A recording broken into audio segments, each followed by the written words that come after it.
This is the belief-driven content engine where I also be sharing the ChatGPT prompt that helped my clients go viral, another land a Fortune 500 company off Twitter, and another make $10,000 in just 14 days. So if you got to know about this video from my post on Twitter, you probably noticed I said something along the lines of ghostwriters won't like this, and that's true. That's because this is way above what most of them would do if they were to help or you with your content or what they typically do. And for the rest, they would not be so happy I'm sharing this. So now, if you pay attention to every part of this video, if you watch this video carefully, by the end, I guarantee you would have learned one, how to easily decode your competitors, two, the fastest way to find the most viral and cash generating content, three, a clear understanding of your target, score, and secondary belief, your target audience, your ICP, whatever you call it. Number three, how to influence them. Number four, the exact prompts you need. Number five, how to get content ideas, beliefs to address and make writing easy. And you'd never struggle to find your voice, create a content strategy, and drive leads ever again. So quickly, why was this built? There was this point in time, maybe about 2 years ago, or let's say more than 1.5 years, where I began to see the whole Twitter or X thing from a different lens. You know, I figured before every launch, before during every campaign, marketers were instilling belief, using proofs to back it up, handling objections to their content, bringing up ideas, unique mechanisms that made that like they made them that made them sell out. Like most of the programs got sold out and all.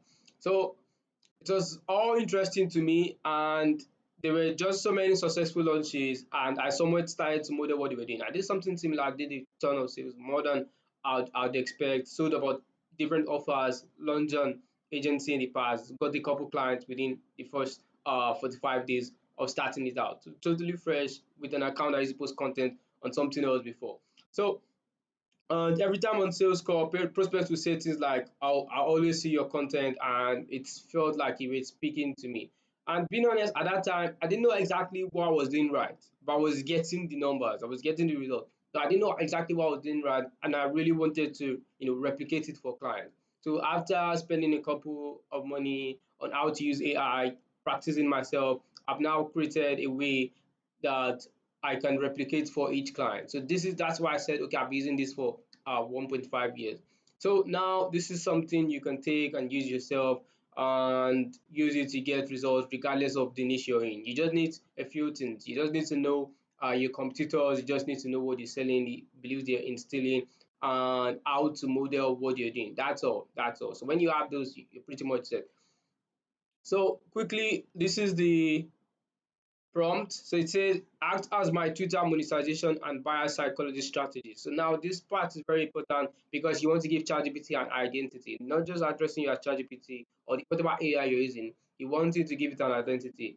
So you built 100K plus account and $100 million funnels. You study retweet, threads, and landing pages. No assumptions. Now, no assumptions is that means that I'll get to feed it the content, the tweets, the threads, whatever that I want it to model. So now it's going to decode or it's going to break it down based on what it's saying. It's not just based on assumptions of what it thinks. It's going to make a tweet go viral, going to make it long form content go viral, whatever.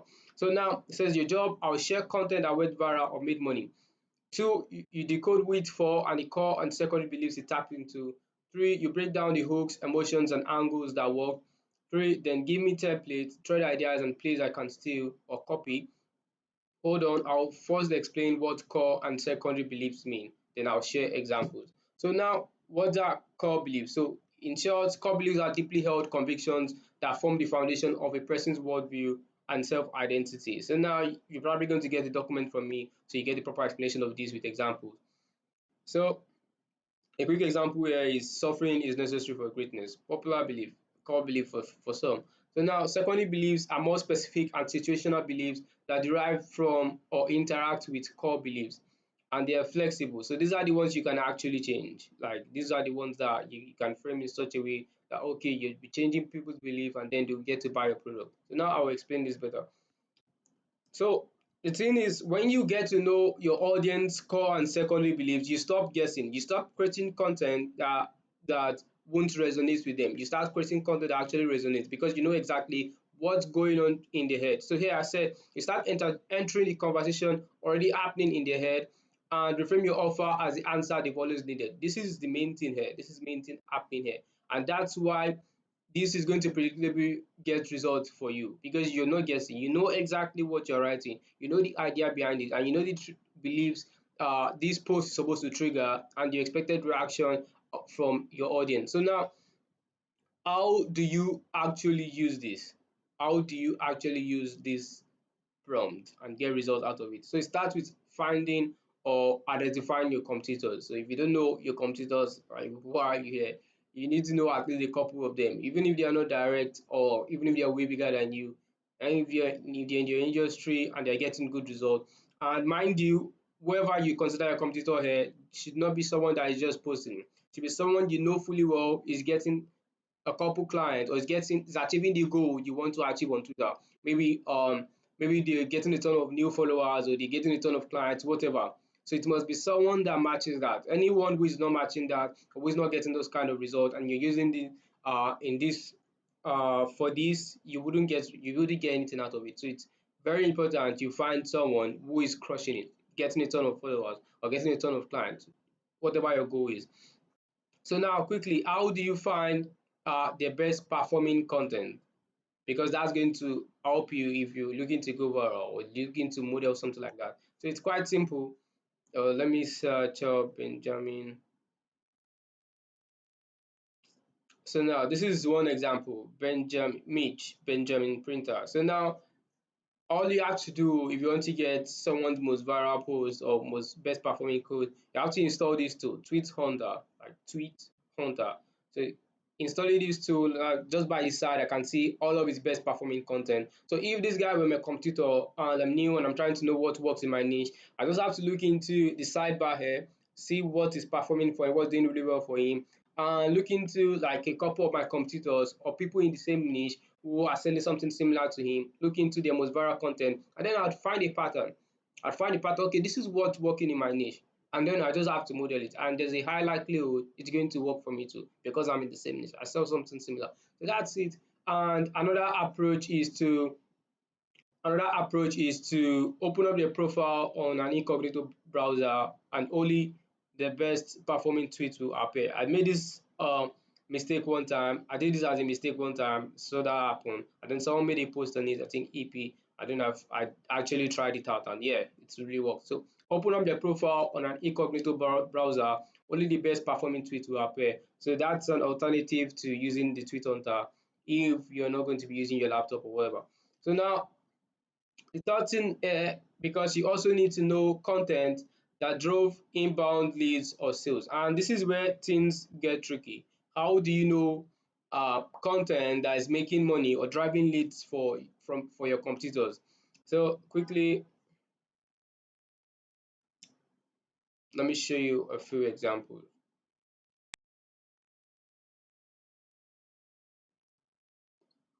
So the thing is, content that drives in leads mainly come with some sort of social proof. They share some sort of result and have a good call to action in many cases. So if you see those kind of content, there's a high likelihood that they actually uh, drove in leads. But then there are times whereby you can just tell because they say it themselves. So for example, this is Talin. He said he made a post and the post got $21,000 in qualified leads, 403 email subs, blah blah blah. And then he's even breaking it down himself. So sometimes they share it themselves that okay, this post got them this amount of clients. So this is another example here. So look at you got the client from this post. And then there's just more and more. There's just more and more. In fact, there's one that you could see the leads in the comment section. So now let me find out quick and show you. Okay, so this is another one. See, look at this is a post that drove lead for someone in the cold email space. Target local service niches with cold email. So now it says average clients in these niches are holding 10 to 40 qualified meetings every month for our cold email campaigns. And then he listed out the niches. The DME qualified, if you run any of this. So now this one says qualified dental and orthodontic clinic marketing and advertising. So now there are a couple more of them say, not all will be 100% qualified, and these some are add-ons, but then it doesn't matter. Some people who make a ton of money run seven-figure businesses add-on, so it doesn't matter. So now this is a quick way to get to know content that drove leads for your competitors. Probably gonna take you like 30 minutes or so to find them, and there's just more and more, but let's just not dive into it again. So now, how do you actually use this? How do you input this prompt and get the results you're looking for? So here we'll be breaking down Benjamin, yeah, this guy. So now this is me. I've put in the prompt into ChatGPT. So here again, act as my Twitter monetization and buyer psychology strategies. You study retweets, blah blah blah blah blah. So now since logged in, I'm now your monetization and buyer psychology strategies. Here's what I'll do. Then it says exactly. So then you confirm to see if it actually understands what you're saying. So then remember the last thing here is, hold on, I'll share what core and secondary beliefs mean, then I'll share the example. So now these are the core beliefs and secondary beliefs, the explanation, so you totally understands what core and secondary beliefs are now. So next, I'm feeding it with viral content of someone. This is not my competitor, but then I'm just using this as an example. So we're using Mitch Benjamin printer here. So now, see, look at this is one post that I got from using TweetHunter. This is it. Now 122 comments, 536 likes, and so on. So this is it. Now 100 comments, 530 retweets, viral content 2, 486 comments, viral content 3, and all. So I said, please don't do anything yet. Let me share some of his daily content. So now this is one. He writes very good long form content. So this is one. I shared about 5. Content 2, content 3, content 4, and 5. So now she's got everything, viral tweet, daily content and all. So now breaking down the viral content and the core and secondary beliefs triggered, hook breakdown, emotional drivers, and templates that I can copy as well, and why it has outperformed the others, why one part outperformed the others. So now it says, if you want, I can break down viral one, two, three, and all, but I don't really need that. I need content ideas this time because I want to write more content like him. This is just an example. So now give me 20 content ideas to use in my content, as mean I'm in his niche, looking to get client and beliefs to trigger. So now this is one. So no case studies, as I would say close a 30K deal. Okay, I forgot to mention the people GPT said is targeting. Okay, so its target audience are again are B2B consultants, entrepreneurs, agency owners, selling services or offers, struggling with positioning or lead gen, likely less than $30,000 in a month revenue, and they have imposter syndrome. So what he's selling is how to land like seven-figure deals with no case studies, no niche, no funnel, or whatever. So now look at it, look at the examples. How to turn a $3,000 offer into a 25K company-wide rollout. So the fastest way to get a yes from risk-averse buyers. Some wouldn't really match what you can talk about, but then you're going to get a ton of ideas. You just have to tell it to give you more and more and more. And I would recommend you give it like 3 to 5 competitors or 3 to 6 competitors, so you have more than enough information. So for now, I could only get a couple good content ideas. So I would recommend you give it as much as possible, so you get as much result as you want. So the hidden pitch, how to sell to enterprise without saying a word. No, no. Why most founders are stuck at 10K a month forever. And then the beliefs, the triggers. So these are the way you'd get content ideas and things to write about, so you get similar results to your competitors. As earlier, it's shown why some of their posts got viral, the beliefs they're targeting, and why they're getting results. So you just basically have to use this to get content ideas. And then when it comes to your strategy, this is something very simple. You can just take a look into the amount your competitors are doing. Let's say they're posting one long form a day. I wouldn't suggest you do more than one long form a day, but then that's going to be maybe one long form a day, hitting these beliefs, hitting these writing this kind of content, showing this kind of proof.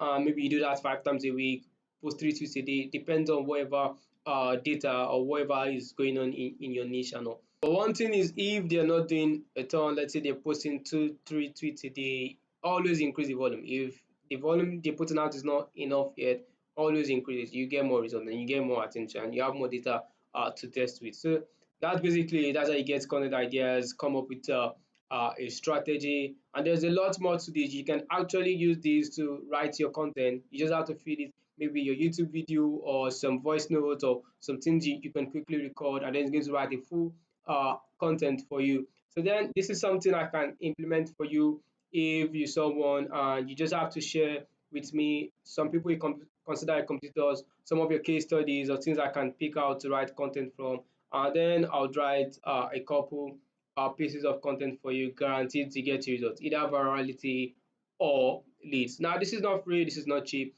but if this sounds good to you, you can send me a DM. So that's all for now. Bye.